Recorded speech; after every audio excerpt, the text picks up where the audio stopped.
Personally, I find there's something deeply peaceful about the great outdoors. I'm not an extreme adventurist by any means. In fact, I'd much rather sit back and appreciate the beauty than try to take it on myself. I've even found joy in watching videos of people exploring forests, mountains, and remote hiking trails. To me, seeing others immerse themselves in nature is both inspiring and humbling. It's something I admire because I know my own limitations, and roughing it isn't exactly a strength. That's why I was so drawn to the story of Storm de Boel, also known as Storm Outdoorsy online. Born and raised in Harrodsbergen, Belgium, this 22-year-old developed a deep connection with nature early on in life. By his late teens, he'd spent countless hours camping, solo hiking, and testing his limits out in the wild. He launched a YouTube channel in August of 2024, and within months, gained around 10,000 subscribers, enough for a modest yet dedicated community. What made Storm different was his focus on quiet reflection. Instead of monologuing during his content, his videos featured a much more natural soundtrack. Water bubbling in a kettle, branches shifting in the breeze, wood crackling as it burned. He didn't seek adrenaline necessarily. He sought simplicity and connection, allowing each clip to speak for itself. By the time he turned 22, Storm had become self-reliant in the wilderness. In previous summers, he biked more than 6,000 kilometers across Sweden, navigating remote landscapes with confidence. He posted photos of taut tent lines set against flickering campfires, as well as snow-packed sleeping pads layered with insulation, the work of someone who clearly knew what they were doing. In late October of 2024, Storm planned what he thought would be a simple, short trip. He loaded up his gear, a lightweight tarp, sturdy boots, layered clothing, a compact cooking kit, and an osprey pack, all into his car near Jokkmokk in northern Sweden, more than 60 miles above the Arctic Circle. The day that he set out, he took a quick moment to text his parents. He let them know how he was doing, what the weather was like. At that moment, the message seemed normal, but looking back now, I'm sure his mother and father see it as anything but. As the day turned into night, weather conditions around Storm rapidly worsened. In a short span of hours, temperature dropped to minus 10 degrees Celsius, which is equivalent to about 14 degrees Fahrenheit. In addition to the temperature, a fierce blizzard moved in, bringing winds of up to 120 kilometers per hour, along with wind chills plunging well below minus 18. Storm recorded his evening in a series of videos that he would send out to a few people. At one point, he spoke softly to his grandmother, saying, "It's snowing heavily out here, but don't worry, I'll survive, you know?" He sounded calm, as though he fully believed it. Later, in another recording sent to a friend, Storm would train his phone's camera onto his campsite that was now covered in snow before saying, "Tonight, it's going to get worse. Jesus Christ." Somewhere around 2 a.m., Storm made a call to Sweden's emergency services, reporting that he was now injured and needed assistance. Unfortunately, the roads weren't safe enough for rescuers to venture out to him. Helicopters had to be grounded because of the weather conditions, and land crews were grounded too. Storm made it very clear that he needed help, but nature blocked the path. Around daybreak, when weather conditions had finally calmed, rescue teams were finally able to fly in. They used the GPS coordinates that Storm had given them to find his campsite. But upon arrival, Storm wasn't there. Crews fanned out to search the immediate area, and they quickly found a set of boot prints leading away from camp. After following the tracks for a little over a kilometer, they found Storm's lifeless body in the snow. He had come to rest on a trail that led toward his parked car, which was still about 14 kilometers away. It appeared as though Storm had left the little bit of shelter his camp provided and tried to walk back to the safety and warmth of his car. But sadly, he didn't come close to making it. He had suffered severe hypothermia. His lower legs and feet were frozen by the time crews found him, and he had a fractured nose, likely due from a fall or slipping in the storm. Hypothermia often leads to confusion, poor decision-making, and physical collapse, and it seems that that's exactly what happened that night. Storm was pronounced dead soon after the rescue team reached him. Storm's death shook everyone who knew the young man, from his family and friends to the thousands of people online who enjoyed watching him enjoy all that nature had to offer. His mother, Elizabeth, shared how she couldn't stop imagining his final moments, alone and fighting for his life, hoping for help when there was no one nearby to administer it. Storm's family said they had plans to return to the spot where he spent his final night, once the weather permitted it. Their hope was to bring back their son's belongings, which included his camera, hoping to see nature through their loved one's eyes one last time. Storm Outdoorsy is still on YouTube. His videos are still there for us to watch. Quiet mornings by the fire, the occasional rainstorm, soft footsteps on snow. I'm not gonna lie, they feel a bit haunting now.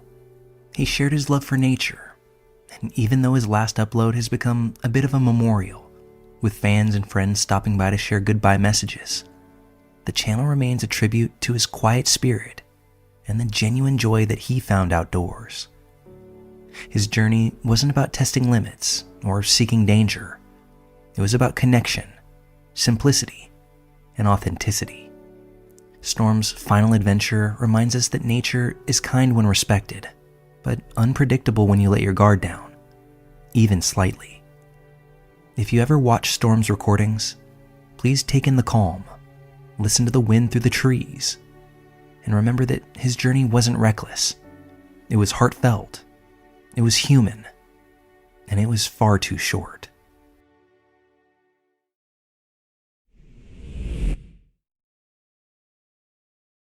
Breakups are hard.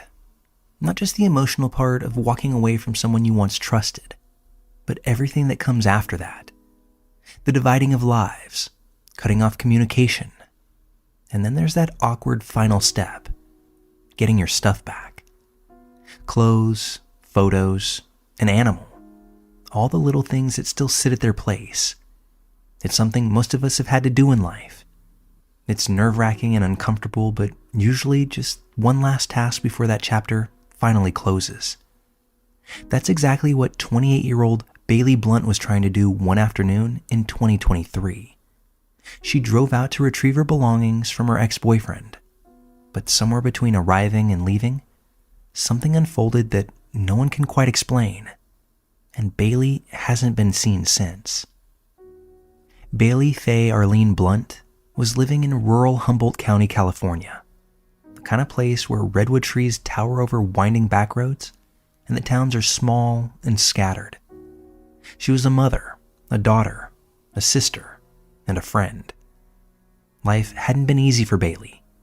She struggled with substance abuse in the past, as so many people do, but she was working hard to get back on track.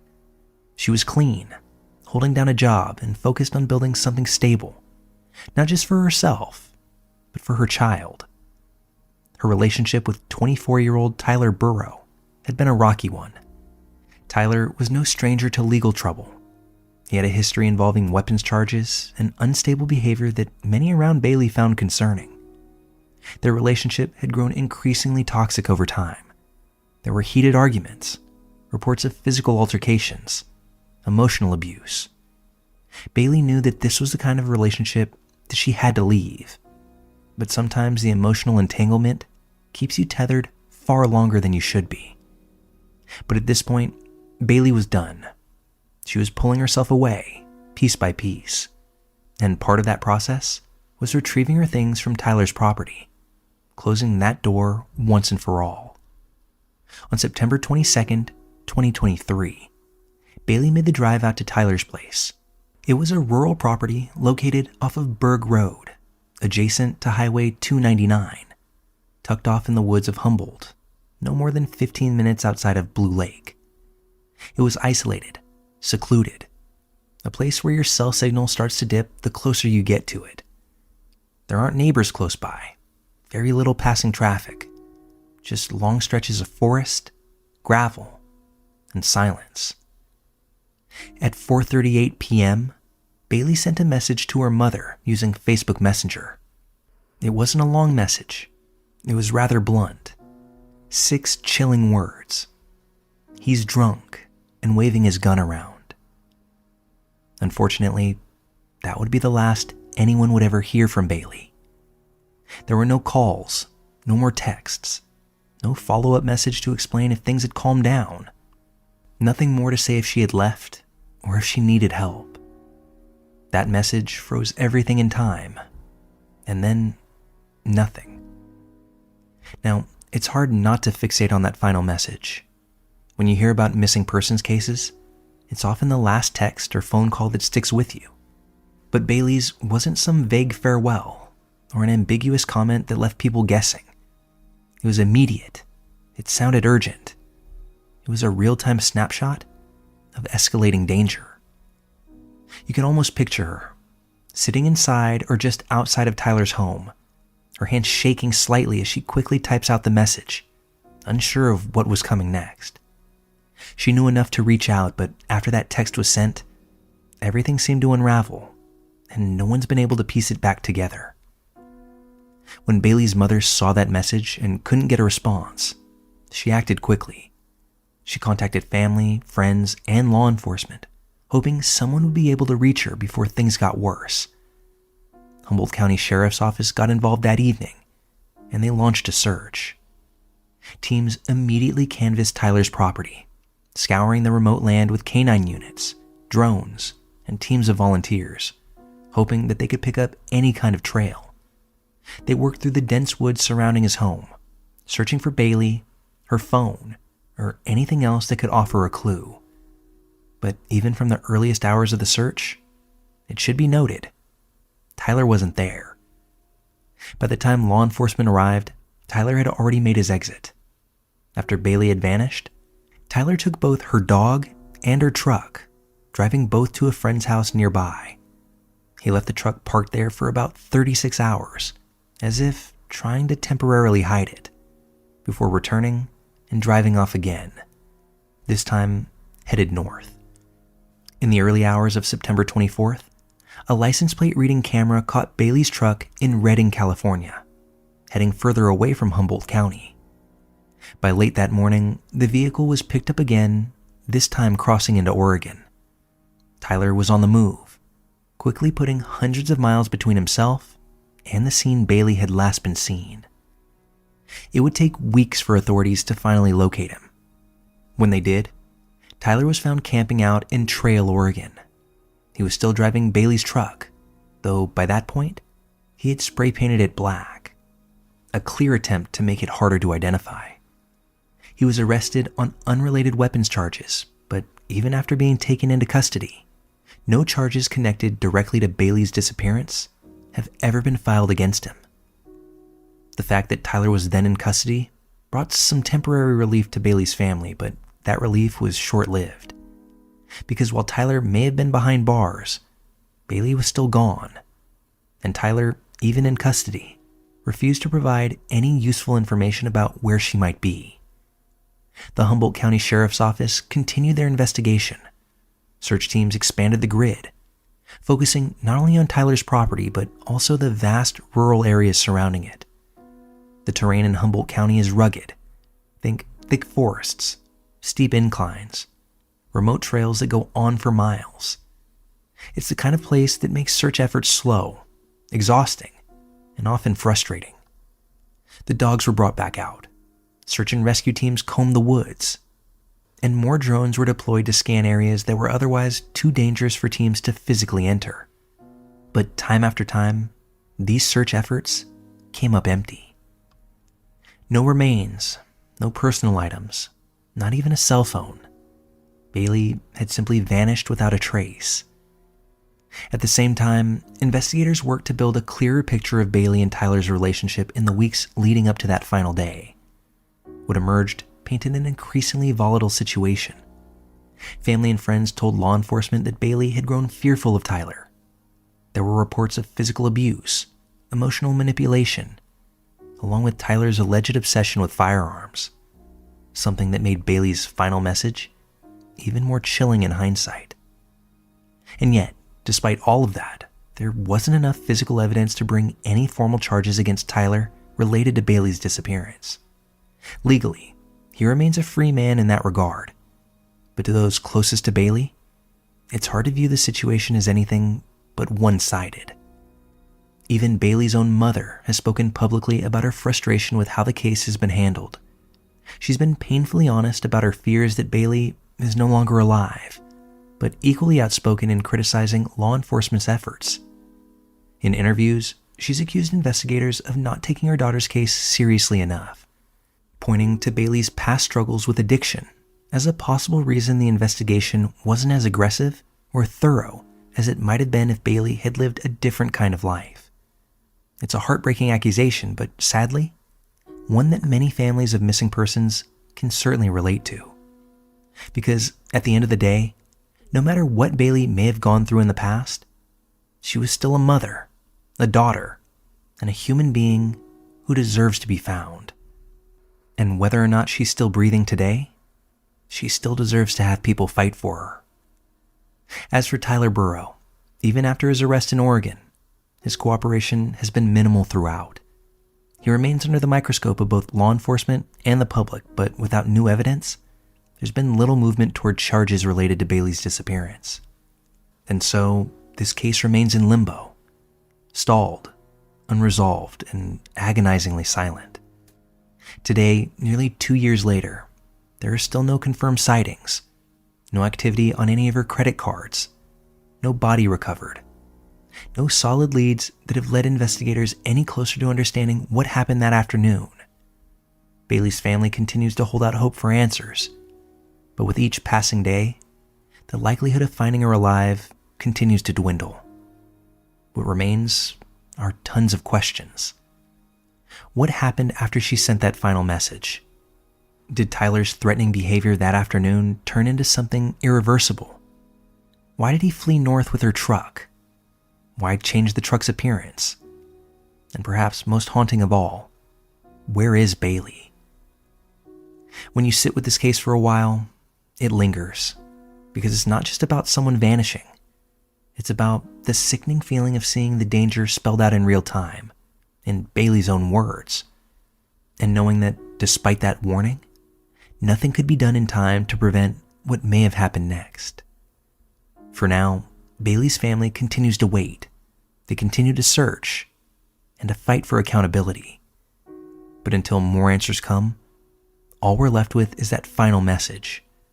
A young woman sitting on a country property, fearing for her safety, and sending one last message out into the world.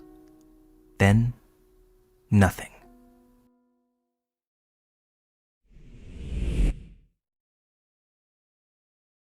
Sometimes, the cruelest thing about tragedy is how quickly it can find people who are simply trying to put their lives back together.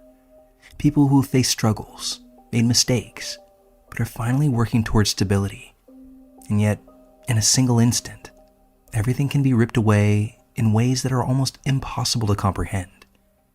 That's what happened to Gregory Biggs, a man trying to rebuild, a man who had no idea that his final moments would come in one of the most horrific, heartbreaking, and frankly, unimaginable ways you'll ever hear. In 2001, Gregory Biggs was 37 years old. He was living in Fort Worth, Texas, and like a lot of people, life hadn't been easy for him. Gregory had faced his share of struggles, particularly with mental health issues. He was battling schizophrenia, which made holding down steady work or maintaining stable housing a constant challenge. He was homeless at the time, but not hopeless. He was doing what so many other people in his position tried to do, work his way out of it. Gregory had a skill. He was a trained mason, a trade he was very proud of, and one that he was using to try to rebuild his future. He was staying at a local shelter, finding odd jobs where he could, working hard to piece things back together one brick at a time. That was his focus.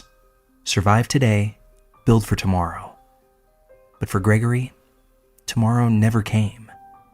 In the early morning hours of October 26, 2001, Gregory was walking along the side of a highway in Fort Worth. He wasn't doing anything wrong, not interfering with traffic, not in any of the lanes.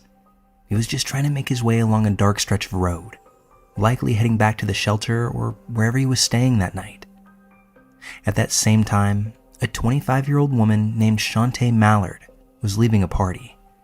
Shantae had been drinking heavily that night, as well as using drugs.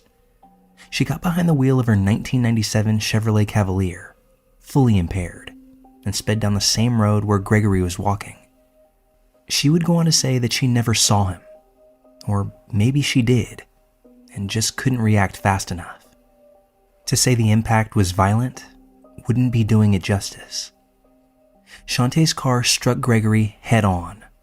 The force of the collision drove him up onto the hood and directly into the windshield, shattering the glass and embedding his body partway inside the vehicle.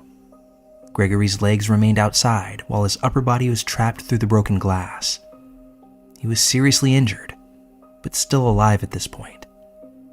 This is where the tragedy becomes something even darker. Faced with what had just happened, I think it's safe to say that most people, regardless of their state of mind, would pull over, call 911, and plead for help. But that's not what Shantae did at all. Instead, she drove home with Gregory still lodged in her windshield. Her house was only a few miles away, tucked inside of a quiet residential neighborhood. She pulled into her garage, shut the door behind her, and left Gregory there. Stuck, bleeding, and inching towards death. Instead of helping him, she left Gregory trapped inside her vehicle while she simply went inside. Now, like we just covered, Gregory didn't die instantly. That's part of what makes this entire story so gut-wrenching. He was alive, conscious, and likely aware of what was happening for hours. In later court testimony, it came out that Shantae even checked on him more than once. She reportedly apologized to him, but still she didn't call for help. She let him suffer there alone until sometime right around daybreak, when Gregory finally bled out and passed away. At that point, instead of reporting the accident, Shantae made a series of even more horrific decisions. She called 2 friends to help her cover up what had happened. Together, they devised a plan to dump Gregory's body in a nearby park. They discarded him like he was garbage, just a problem that they needed to get rid of. For days, nobody knew what had happened to Gregory. His body was eventually discovered by a passerby in Cobb Park, but for a while, authorities had no idea who he was or how he ended up there. It looked like a simple hit and run, but there were no leads, no witnesses, and no evidence pointing to who was responsible. The case might have gone unsolved entirely, if not for a single tip that came in months later. Someone who knew Shantae eventually contacted the police, telling them everything. The details they provided were horrifying, but they matched perfectly with what police had already discovered. When investigators searched Shantae's garage, they found the car, still with the broken windshield, as well as traces of Gregory's blood, hair, and flesh embedded in the shattered glass. At this point, not even Shantae could deny what had happened. She was arrested and charged with murder. This case gained national attention for just how shocking and cruel the entire ordeal was. Even seasoned investigators were stunned, not just by the initial accident, but by the choices Shantae made afterwards. As one of the lead prosecutors later said, "The only reason Gregory Biggs died is because she didn't call for help. He would have survived if she had done the right thing." And that's the most painful part of this entire story. Gregory likely would have lived. His injuries were severe, but they weren't immediately fatal. Medical experts testified that had he received help right away, there was a strong chance he would have survived. But instead, he spent his final hours trapped in unthinkable agony, listening to the person who hit him move around in her house while he slowly died in her garage. At trial, Shantae Mallard's defense team argued that she panicked, that she was scared of being arrested for driving under the influence, and simply froze in fear. But the jury wasn't convinced that fear excused what amounted to pure indifference. The jury heard from medical professionals, first responders, and family members who painted a clear picture of not just the crime, but the profound cruelty behind it. In the end, Shantae was convicted of murder and sentenced to 50 years in prison. She will be eligible for parole in 2027, but as of now, she remains incarcerated, serving time for one of the most shocking cases Fort Worth has ever seen. As for Gregory Biggs, his family was left to mourn, both a son and a father, a man who never got the second chance he was working so hard to build. His mother, who had been hopeful that her son was finally finding some stability in his life, was left instead with a nightmare that no parent should ever have to live through. She spoke at Shantae's sentencing, expressing her grief but also her heartbreak over how preventable Gregory's death had been. There's something especially cruel about the kind of death that Gregory suffered, not just because of the violence of the accident, but because of the hours that followed, the hours where one phone call could have changed everything. A single moment of courage, one act of decency. But instead, what he got was abandonment. Stories like this stay with you because they feel so unnecessary. A man who had every reason to believe that he was taking small but steady steps forward, robbed of all of it. Not because of some freak accident or a random tragedy, but because one person's selfishness and a total lack of humanity.